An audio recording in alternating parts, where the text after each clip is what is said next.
స్తోత్రాలు వందనాలు తండ్రి. ఈ సమయంలో నాయన నీ సువర్తమానాన్ని బోధిస్తుండగా ప్రతి బిడ్డలకి గల చెవి గ్రహించే హృదయం లోబడి మనసును దయచేయండి. మీరు మాత్రమే సూటిగా తేటగా మాట్లాడి ఈ నామానికి మైకి తెచ్చుకున్నాం. యేసు నామములో అడుగుతున్నాం తండ్రి, ఆమేన్. ఆదికాండము 7వ అధ్యాయము ఫస్ట్ కాడి నుంచి. ఆదికాండము 7వ అధ్యాయం ఫస్ట్ కాడి నుంచి. అక్కడ యెహోవా సెలవిస్తున్నాడు. ఎవరితో? నోవాకుతో. నోవాకు, ఈ తరమైన వారిలో నీవు నా ఎదుట బహు నీతి కలిగి ఉన్నావు. నీతి కలిగి ఉన్నావు గనక, యథార్థంగా ఉన్నావు గనక నీవును నీ ఇంటి వారును ఈ ఓడలో ప్రవేశించుడి అని నోవాకుతో సెలవిచ్చాడు యెహోవా. నోవాకు అయితే పాత నిబంధనలో ఉన్నాడు. పాత నిబంధనలు నోవాకు బహు యథార్థంగా నీతిగా దేవుని యందు నడుచుకున్నాడు గనక ఆ యొక్క నోవాకు హృదయాన్ని దేవుడు బహు సూటిగా చూశాడు. ఆ యొక్క హృదయాన్ని పరిశీలించాడు గనుక అందుకనే నోవాకుతో దేవుడు సెలవిస్తున్నాడు, నోవాకు నీవు నీ ఇంటి వారు ఓడలో ప్రవేశించుడి అని సెలవిచ్చాడు. గనుక ఆ నోవాకున్న కాలంలో కూడా చాలా మంది ప్రజలు ఉన్నారు. ఆ యొక్క ప్రాంతంలో చాలా కుటుంబాలు ఉన్నారు.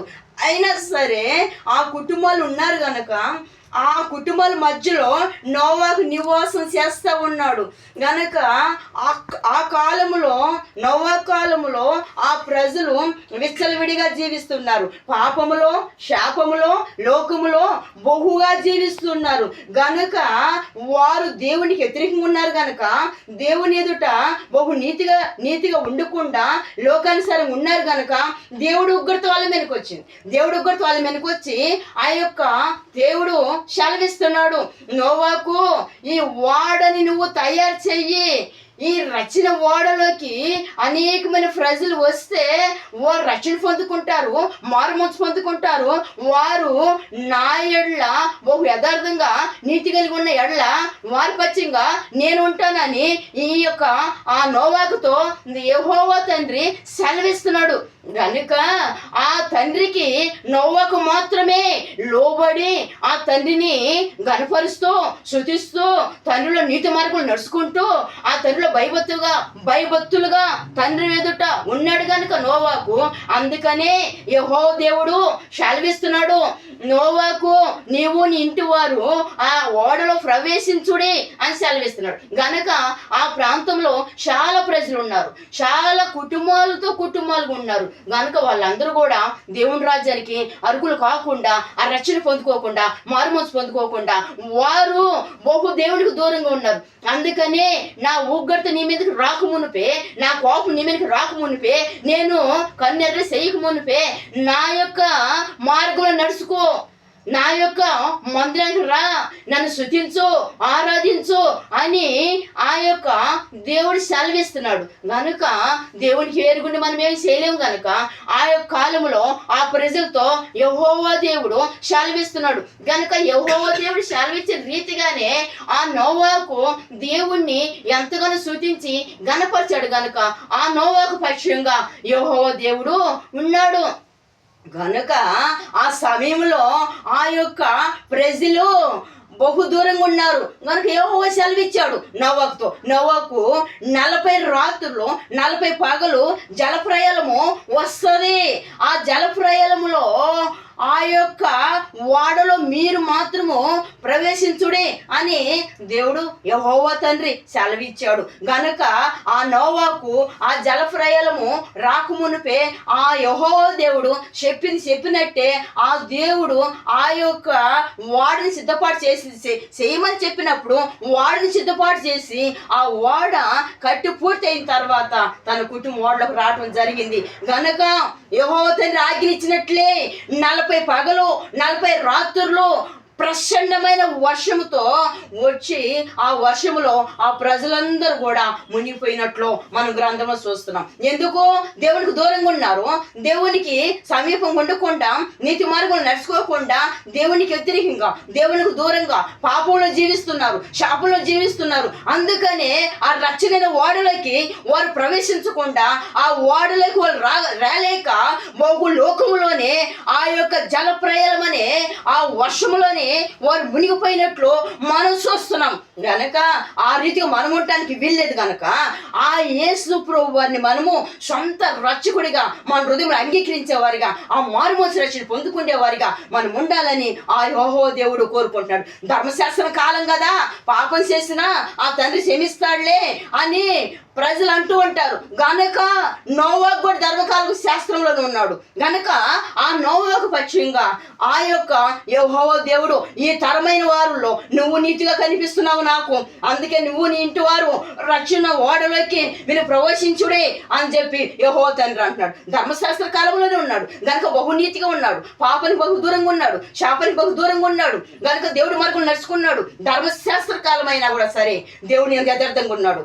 అలాంటి నోవాకు పక్షంగా ఆ తండ్రి కనుదృష్టి నోవాకుని సంవత్సరం చేసినట్టు ఆ యొక్క యెహోవా కనుదృష్టి ఆ యొక్క నీతిమంతుడైన నోవాకు మీద ఉన్నట్లు మనం చూస్తున్నాం. అందుకని ఈ భూలోకంలో ఎవరైతే నీతిమంతులు ఉంటారా, నా కనుదృష్టి వారిపైన ఉంది, వారిని నేను బహుగా దీవించి గొప్పగా చేస్తాను అని యెహోవా సెలవిస్తున్నాడు. అందుకనే నిన్మే పట్టణం కూడా పాపంతో నిన్నున్నప్పుడు ఆ నిన్మే పట్టణానికి ఈ వానను పంపించి అక్కడ దేవుడి మాటలు ఈ వాన తెలియపరిచిన వెంటనే ఆ నిర్మే పట్టణంలో ఉన్న వారందరూ కూడా గోని పట్టే కట్టుకొని బహుగా ఉపవాసం ఉండి తండ్రిని ప్రార్థన చేసి తండ్రి రక్షణ పొందుకొని తండ్రి నీతి మార్గంలో నడుచుకుంటూ మారు మనసు పొంది ఆ రాజ్యానికి అర్హులు అయ్యారు. కనుక అదే ఆ యొక్క నిన్మే పట్టణం ప్రజలైతే దేవునికి లోబడ్డారు, వారి పాపలు ఒప్పుకున్నారు,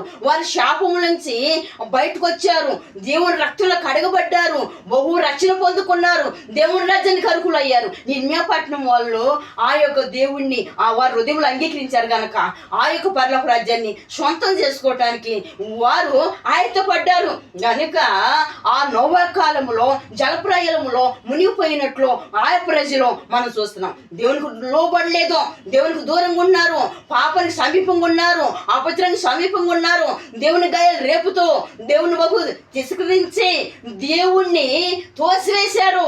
దేవుణ్ణి ఆ యొక్క హృదయంలోకి అంగీకరించకుండా దేవునికి దూరంగా ఉన్నారు. అందుకనే ఆ నీళ్ళలో మునిగిపోవటం మాత్రం జరిగింది. గనక మనం అలాగ ఉండటానికి వీల్లేదు. గనక దేవుని యందు యథార్థత కలిగి నీతి కలిగి ఉండాలని దేవుడు కోరుకుంటున్నాడు. గనక యెహోవా దేవుడైతే నీ పచ్చగా నేను ఉండాలంటే నా పచ్చగా నువ్వు ఉంటేనే నీ పచ్చగా నేను ఉంటాను అని చెప్పి యెహోవా దేవుడు సెలవిస్తున్నాడు. ఎవరైతే నన్ను గనపరుస్తారో వారిని నేను గనపరుస్తాను అంటున్నాడు.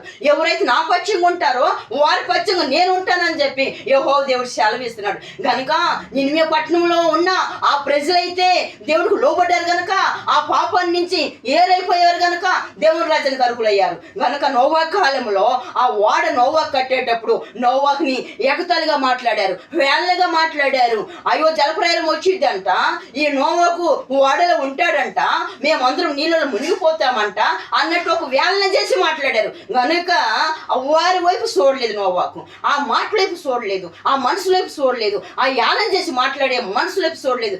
గనక తన గురి అంతా దేవుడి వైపు ఉంది, తన మనసు అంతా దేవుడి వైపు ఉంది. నీతి మార్గంలో నడుచుకున్నాడు, యథార్థమైన మార్గంలో నడుచుకున్నాడు. ఆ నోవాకు యెహోవా యందు భయభక్తులు కలిగి ఉన్నాడు. గనక అందుకని నోవాకును నోవా కుటుంబానికి రక్షణ పొందుకున్నారు. నోవాకు గనక మనం కూడా నోవాకులాగానే ఉండి ఆ యొక్క రక్షణ పొందుకొని రక్షణ అనే ఓడలో ప్రవేశించి ఆ దేవుని రాజ్యానికి అర్హులు అవ్వాలని యేసు ప్రభు వారు ఆ తండ్రి యెహోవా తండ్రి మనల్ని కోరుకుంటున్నాడు. గనక ఆ తండ్రి తన ప్రేమైన కుమారుణ్ణి మన కొరకు పంపించాడు. ఆ కుమారుడు రక్తం కారిస్తేనే భూలోకంలో నశించిపోయే ప్రజలకి నా కుమారుడు రక్తం కారిస్తేనే వారికి పరిశుద్ధత, పవిత్రత, రచన, నా రాజులు అడుగు పెడతారు, నా రాజులు ఉంటారు వాళ్ళందరూ కూడా అని ఆ తండ్రి ప్రేమైన కుమారుని పంపించి ఆ కలువరి శిలువలో ఆ కుమారుడు బలియాగం చేశాడు గనక, ఆ యొక్క రక్తం కార్చాడు గనక, మన పాపాలకి క్షమాపణ వచ్చింది గనక, మన దోషాలు కడగబడ్డాయి గనక, మనకు ఆ రాజ్యాన్ని దేవుడు అనుగ్రహించాడు గనక మనం మాత్రము ఆ తండ్రి రక్తంలో కడగబడాలని, ఆ రాజ్యాలకు అర్హులు అవ్వాలని, ఆ తండ్రిని సేవించాలని, ఆ తండ్రిని స్తుతించాలని, ఆ తండ్రిని వేడుకోవాలని, ఆ తండ్రి వైపు మనం చూడాలని యెహోవా దేవుడు మనల్ని కోరుకుంటున్నాడు గనక, ధర్మశాస్త్రములు ఉన్నా సరే, కృపాకాలంలో ఉన్నా సరే, యథార్థ అంటే యథార్థతే, నీతి అంటే నీతి, పరిశుద్ధ అంటే పరిశుద్ధతే, ఆ రీతి దేవుణ్ణి అందు భయభక్తులు కలిగి దేవుడు మన కొరకు త్యాగం చేశాడు గనక మనం కూడా దేవుని కొరకు కరెక్ట్గా నిలిచి, నీతిగా నిలిచి, దేవుణ్ణి అంబడించేవారిగా, శుతించేవారిగా, దేవుని కొనియాడి మహిమపరిచే వారిగా మనం కూడా ఉండాలని ఆ యెహోవా తండ్రి కోరుకుంటున్నాడు. ఈ చిన్న మాటలు దేవుడు దీవించును గాక. ఆమేన్. ప్రార్థన. పరిశుద్ధురానికి స్తుతులు, స్తోత్రాలు నాయన. జీవాధిపతి నీకు వందనాలు, స్తోత్రాలు నాయన. ఈ సమయంలో నా తండ్రి నోవహును మా ముందు పెట్టి మీరు మాత్రమే బహు సూటిగా, బహు తేటగా మీరు మాత్రమే మాట్లాడి ఉన్నారు తండ్రి. నీకు స్తుతులు, స్తోత్రాలు నాయన. ఈ సమయంలో నా తండ్రి అయ్యా నీ రచననే ఓడలో ప్రవేశించాలని, అయ్యా నీ యొక్క మార్గంలో నడవాలని, నీ వైపే చూడాలని, మార్మోస్ పొందాలని, నీ రాజ్యంలో అర్హులవ్వాలని మీరు కోరుకుంటున్నారు గనక ఆ రోజుల్లో ఆ యొక్క ధర్మశాస్త్ర కాలంలో నోవహుతో మీరు మాట్లాడుతున్నారు. ఈ తరం వారుల్లో నువ్వు నా ఎదుట బహునీతిగా ఉన్నావు గనుక నీవు నీ ఇంటి వారు ఆ ఓడలో ప్రవేశించుడే అని మీరు సెలవిస్తున్నారు గనుక నా తండ్రి ఈ యొక్క కృపాకాలములో భూలోకములో మేమందరూ జీవిస్తుండగా నువ్వు త్వరలో వస్తున్నావు గనుక నీ రాజ్యానికి అర్హులవ్వాలంటే నీ రచన ఓడలో ప్రవేశించటానికి, మారుమోసు పొందటానికి, నీ రాజ్యానికి అర్హులవ్వటానికి మా హృదయాల్ని మేము మాత్రమే పరిశీలించుకొని నీతి మార్గంలో నడిచి, యథార్థంగా నడిచి, నీ అందు యథార్థంగా నీతి మార్గంలో నడిచి నిన్ను స్తుతించే వారిగా, మహింపరిచే వారిగా, మా కొరకు నువ్వు రక్తం కార్చి మా పాప దోషాలు కడిగి మమ్మల్ని క్షమించి నీ రాజ్యాల కొరకులుగా చేసావు గనుక నీకు లోబడి అయ్యా నిన్ను స్తుతించి ఆరాధించి గణపరిచే వారిగా, నీ అందు భయభక్తులు కలిగి నీ వచ్చేంత వరకు కూడా నీలో నమ్మకంగా జీవించే వారిగా ఆ రీతిగా మమ్మల్ని అందరూ ఆయత్తపరిచి నీ రాజ్యాన్ని కొరకులుగా చేయమని, నీ నామానికి మాత్రమే ఘనత, మహిమ, ప్రభావాలు తెచ్చుకోమని నజరేయుడైన యేసుక్రీస్తు వారి నామమున ప్రార్థన చేసి అడిగి వేడుకుంటున్నాం తండ్రి. ఆమేన్. యేసు రక్తమే జయం, శిలువ రక్తమే జయం, యేసు నామమే జయం. యేసు నామములో సంపూర్ణ జయం కలుగును గాక, అపవాది క్రియలకు లయము కలుగును గాక. ఆమేన్.